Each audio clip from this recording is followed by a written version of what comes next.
Hi friends, അസ്സലാമു അലൈക്കും. Welcome back. ഇന്ന് ഒരു കുഞ്ഞു റെസിപ്പിയാണ് കേട്ടോ. വളരെ പെട്ടെന്ന് തയ്യാറാക്കിയെടുക്കാൻ പറ്റുന്ന ഒരു ചോക്ലേറ്റ് ബ്രൗണി റെസിപ്പിയാണ് കാണിക്കുന്നത്. മാത്രമല്ല, ഈ ചോക്ലേറ്റ് ബ്രൗണി കഴിക്കാനും അതോടൊപ്പം ഉണ്ടാക്കാനും പലർക്കും ആഗ്രഹം ഉണ്ടാവും. പലരും ഇത് ഉണ്ടാക്കുന്നതിൽ ബാക്കിലോട്ട് നിൽക്കുന്നത് ഏതെങ്കിലും ഇൻഗ്രീഡിയൻസ് ഇല്ലാത്തത് കൊണ്ടോ അല്ലെങ്കിൽ വല്ല ബീറ്ററോ അങ്ങനെ എന്തെങ്കിലും ടൂൾസ് ഇല്ലാത്തത് കൊണ്ടൊക്കെ ആയിരിക്കും ഉണ്ടാക്കാൻ ട്രൈ ചെയ്യാതിരിക്കുന്നത്.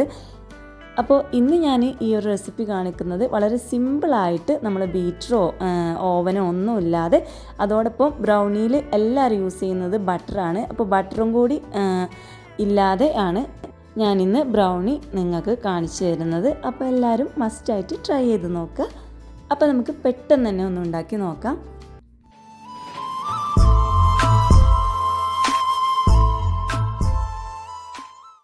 അപ്പോൾ ഫസ്റ്റ് തന്നെ നമുക്ക് ചോക്ലേറ്റ് ഒന്ന് മെൽറ്റാക്കിയിട്ട് എടുക്കണം. അപ്പോൾ അതിനായിട്ട് ഞാനിവിടെ ഡബിൾ ബോയിൽ ചെയ്തിട്ടാണ് എടുക്കുന്നത്. അപ്പോൾ നിങ്ങളുടെ കയ്യിൽ ഡാർക്ക് ചോക്ലേറ്റ് ഉണ്ടെന്നുണ്ടെങ്കിൽ അതെടുക്കാം, അല്ലെങ്കിൽ ഡാർക്ക് കോമ്പൗണ്ട് ഉണ്ടെന്നുണ്ടെങ്കിൽ അതും എടുക്കാം. അപ്പോൾ ഞാനിവിടെ ഡാർക്ക് കോമ്പൗണ്ടാണ് എടുത്തിട്ടുള്ളത്. ഒരു 100 ഗ്രാം ഡാർക്ക് കോമ്പൗണ്ട് എടുത്തിട്ടുണ്ട്. അപ്പോൾ ഇത് ഡബിൾ ബോയിൽ ചെയ്തെടുക്കുന്നത് എങ്ങനെയാണെന്ന് വെച്ചാൽ, അടിയിലൊരു സ്റ്റീൽ പാത്രത്തിലോ എന്തിലെങ്കിലും ഒന്ന് കുറച്ച് വെള്ളം എടുത്തിട്ട് തിളപ്പിച്ചെടുക്കുക. എന്നിട്ട് അതിൻ്റെ മുകളിൽ ഇങ്ങനെ ഒരു ബൗൾ വെച്ചിട്ട് അതിൽ ചോക്ലേറ്റ് ഇട്ട് കൊടുത്തിട്ട് ജസ്റ്റ് ഒന്ന് ഇങ്ങനെ ഇളക്കി കൊടുത്ത് മെൽറ്റാക്കിയിട്ട് എടുക്കുക. അപ്പോൾ നമ്മൾ മുകളിൽ ഇങ്ങനെ ഒരു ഗ്ലാസ് ബൗളോ അല്ലെങ്കിൽ എന്ത് പാനാണോ എടുക്കുന്നത് അത് എടുക്കുമ്പോൾ അതിൽ വെച്ച് കൊടുക്കുമ്പോൾ വെള്ളത്തിൽ തട്ടാതെ നോക്കണം കേട്ടോ. വെള്ളത്തിൽ തട്ടാതെ അതിൻ്റെ ആവിയിൽ വേണം ഇത് മെൽറ്റാക്കിയിട്ട് എടുക്കാൻ. ഇപ്പോൾ ചോക്ലേറ്റ് ഒക്കെ ഒന്ന് മെൽറ്റ് ആയിട്ടുണ്ട്. ഇനി ഇതിലോട്ട് ഓയിൽ ആഡ് ചെയ്ത് കൊടുക്കുന്നുണ്ട്. അപ്പോൾ പൊതുവേ എല്ലാ ബ്രൗണിയും ഉണ്ടാക്കുമ്പോഴും ബട്ടറാണ് യൂസ് ചെയ്യാറുള്ളത്. ബട്ടർ യൂസ് ചെയ്യുമ്പം അതിൻ്റേതായിട്ടുള്ള നല്ല ടേസ്റ്റും ഉണ്ടാവും കേട്ടോ ബ്രൗണിക്ക്. അപ്പോൾ ഞാൻ ഇപ്പോൾ പൊതുവേ നമ്മുടെ നാട്ടിലോ അല്ലെങ്കിൽ എല്ലാ വീടുകളിലൊന്നും ബട്ടർ ഉണ്ടായിരിക്കണമെന്നില്ല. പൊതുവെ കേക്കും അങ്ങനെയൊക്കെ ഉണ്ടാക്കുന്നവരുടെ കയ്യിലെ ബട്ടറൊക്കെ കൂടുതലായിട്ടും ഉണ്ടാവാറുള്ളൂ. അപ്പോൾ ഇല്ലാത്തവർക്കായിട്ട് ഞാനിപ്പോൾ ഇവിടെ ഓയിൽ ഒഴിച്ചിട്ടാണ് കാണിച്ചു തരുന്നത്. ഇനിയിപ്പോൾ ഓയിൽ യൂസ് ചെയ്തിട്ട് ടേസ്റ്റ് ഒട്ടും ഇല്ലാത്ത കുഴപ്പമൊന്നുമില്ല കേട്ടോ. നമ്മൾ ബട്ടർ യൂസ് ചെയ്യുമ്പോൾ അതിൻ്റേതായിട്ടുള്ള ടേസ്റ്റ് കുറച്ച് ഇരട്ടി ഉണ്ടാവും. എങ്കിലും ഓയിൽ യൂസ് ചെയ്താൽ വലിയ കുഴപ്പമൊന്നുമില്ല. ടേസ്റ്റിനൊന്നും അത്യാവശ്യം നല്ല ടേസ്റ്റ് തന്നെയാണ് കേട്ടോ. ഇപ്പോൾ 200 ml കപ്പിൽ ഒരു 1/4 കപ്പ് ഓയിലാണ് ഞാൻ ഒഴിച്ച് കൊടുത്തിട്ടുള്ളത്. എന്നിട്ട് ആ ഒരു ചോക്ലേറ്റിൽ നന്നായിട്ടൊന്ന് മിക്സ് ആക്കിയിട്ട് അതൊന്ന് തണുക്കാൻ വേണ്ടിയിട്ട് മാറ്റി വെക്കുക.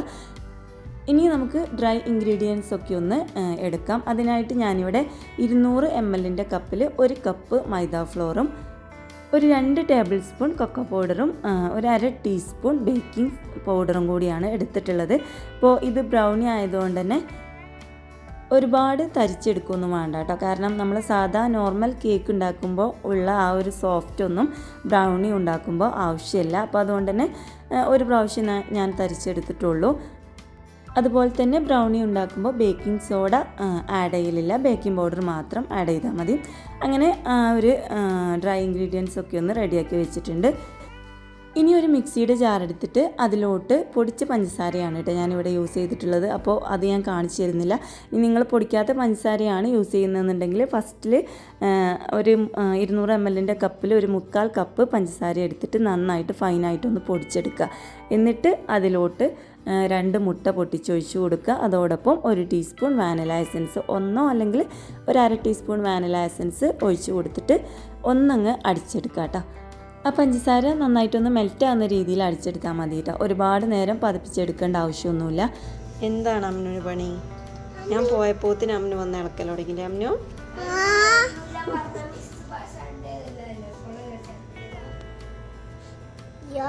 ഇടയ്ക്ക് വെച്ച് ഞാനൊന്ന് റൂമിൽ പോയപ്പോഴേക്കും അമ്മനും അവിടെ എത്തിയിട്ടുണ്ട്. നല്ല ഇളക്കലിലാണ്.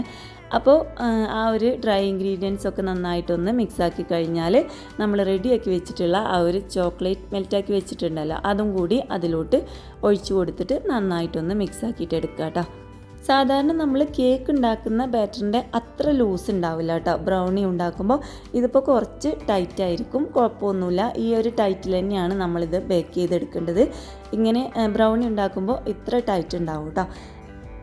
ഇനി ഇതൊന്ന് നമുക്ക് ബേക്ക് ചെയ്തെടുക്കണം. അപ്പോൾ പൊതുവേ ബ്രൗണിയൊക്കെ ഉണ്ടാക്കുമ്പോൾ ഒരു സ്ക്വയർ ടൈപ്പിലുള്ള ബേക്കിംഗ് ട്രേയോ അങ്ങനെയൊക്കെയാണ് യൂസ് ചെയ്യാറുള്ളത്. അതിപ്പോൾ എല്ലാവരുടെ വീടുകളിലും ഉണ്ടാകണമെന്നൊന്നുമില്ല.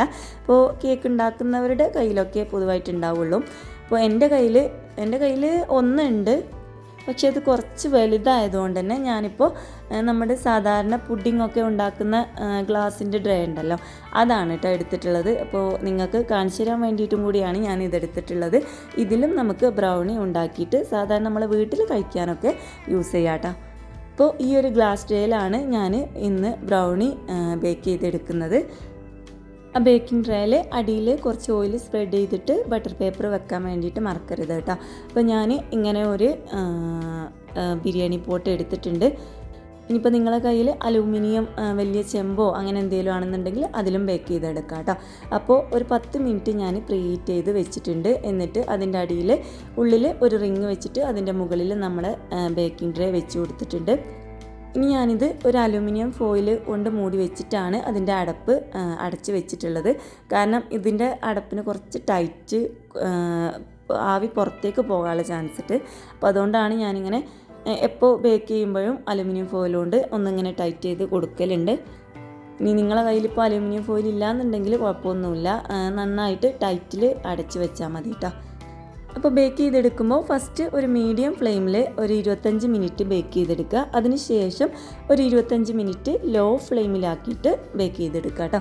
അതിനുശേഷം ഒന്ന് തുറന്ന് നോക്കുക. ഇനി ബേക്കായിട്ടില്ല എന്നുണ്ടെങ്കിൽ ഒരു 10 മിനിറ്റും കൂടി എക്സ്ട്രാ വെച്ചാൽ മതി കേട്ടോ. അങ്ങനെ നമ്മുടെ ബ്രൗണി ഞാനിപ്പോൾ തുറന്ന് നോക്കിയിട്ടുണ്ട്. കറക്റ്റ് ബേക്കായിട്ടുണ്ട് കേട്ടോ.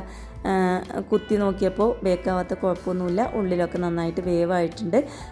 അപ്പോൾ ബ്രൗണിയുടെ ആ മുകൾ ഭാഗം ഉണ്ടല്ലോ, അതാണ് ബ്രൗണിയുടെ ആ ഒരു ഭംഗിയും ചെറുതായിട്ടൊരു വരൾച്ച ബാധിച്ച പോലെയായിരിക്കും. പക്ഷേ ഉൾഭാഗം അങ്ങനെയല്ല കേട്ടോ. സാധാരണ നമ്മുടെ കേക്കിൻ്റെ പോലെ സോഫ്റ്റ് ഒന്നും അല്ലാതെ ഒരു ക്രിസ്പി ആയിട്ടുള്ള ഒന്ന് തന്നെയാണ്. അപ്പോൾ എന്തായാലും ട്രൈ ചെയ്ത് നോക്കിയാൽ നിങ്ങൾക്ക് മനസ്സിലാവും. അപ്പോൾ എന്തായാലും ഞാനത് തണുത്തതിന് ശേഷം ആ ഒരു ഡ്രേന്ന് മാറ്റിയിട്ടുണ്ട്. ഇനി നമുക്ക് ഇതൊന്ന് കട്ട് ചെയ്തെടുക്കണം. അപ്പോൾ ഇത്ര പണിയുള്ളൂ കേട്ടോ നമ്മുടെ ബ്രൗണി തയ്യാറാക്കിയെടുക്കാനായിട്ട്. വളരെ സിമ്പിളായിട്ട് തയ്യാറാക്കിയെടുക്കാൻ പറ്റുന്നതാണ്. ഇനിയിപ്പോൾ നിങ്ങളിത് ബേക്ക് ചെയ്തെടുക്കുന്ന സമയത്ത് അതിൻ്റെ മുകളിൽ കുറച്ച് ചോക്ലേറ്റ് ചിപ്സോ അങ്ങനെ നട്ട്സോ എന്തെങ്കിലും വേണമെന്നുണ്ടെങ്കിൽ ഇട്ട് കൊടുക്കാം കേട്ടോ. ഞാനിപ്പോൾ ഒന്നുമില്ലാതെയാണ് പ്ലെയിൻ ആയിട്ടുള്ള ഒരു ബ്രൗണിയാണ് ഉണ്ടാക്കി കാണിച്ചു തന്നത്. ഇനി ഇത് കട്ട് ചെയ്തെടുക്കുന്നതിന് മുമ്പ് വേണമെന്നുണ്ടെങ്കിലും കുറച്ച് ചോക്ലേറ്റൊക്കെ മുകളിൽ ഒരു ഭംഗിക്കൊക്കെ ഒന്ന് ഡെക്കറേറ്റ് ചെയ്ത് കൊടുക്കാം. അല്ലാതെ തന്നെ ഇത് മാത്രം കഴിക്കാനും നല്ല ടേസ്റ്റാണ് കേട്ടോ. അപ്പോൾ വളരെ സിമ്പിളാണ്. അതുപോലെ തന്നെ നമ്മുടെ വീട്ടിലുള്ള ഇൻഗ്രീഡിയൻസും ബീറ്ററൊന്നും ഇല്ലാതെ ഓവനൊന്നും ഇല്ലാതെ ഉണ്ടാക്കിയെടുത്തതാണ്. അതുപോലെ ഈ ബ്രൗണിയൊക്കെ ഉണ്ടാക്കുന്നത് കാണുമ്പോൾ ആ ഒരു വലിയ കേക്ക് ട്രേ ഒക്കെ കാണുമ്പോൾ എന്തായാലും കയ്യിലില്ലാത്തത് കൊണ്ട് എല്ലാവരും ഒന്ന് പിന്നിലോട്ട് നിൽക്കും. അപ്പോൾ ആരും അങ്ങനെ നിൽക്കേണ്ട ആവശ്യമൊന്നുമില്ല കേട്ടോ. നമ്മുടെ കയ്യിലുള്ള ആ ഒരു പുഡിംഗ് ട്രേ വെച്ചിട്ടൊക്കെ നമുക്ക് ബ്രൗണി ഉണ്ടാക്കാൻ പറ്റും. അപ്പോൾ എല്ലാവരും ട്രൈ ചെയ്ത് നോക്കുക, നിങ്ങളുടെ ഫീഡ്ബാക്ക് അറിയിക്കുക. അതോടൊപ്പം ചാനൽ പുതിയ വ്യൂവേഴ്സ് ഉണ്ടെന്നുണ്ടെങ്കിൽ സബ്സ്ക്രൈബ് ചെയ്യാനും വീഡിയോ ഇഷ്ടപ്പെട്ടാൽ ലൈക്ക് ചെയ്യാനും ഷെയർ ചെയ്യാനും മറക്കരുത്. അപ്പോൾ ഇൻഷാ അല്ലാഹ് അടുത്ത ദിവസം കാണാം. എല്ലാവർക്കും അസ്സലാമു അലൈക്കും.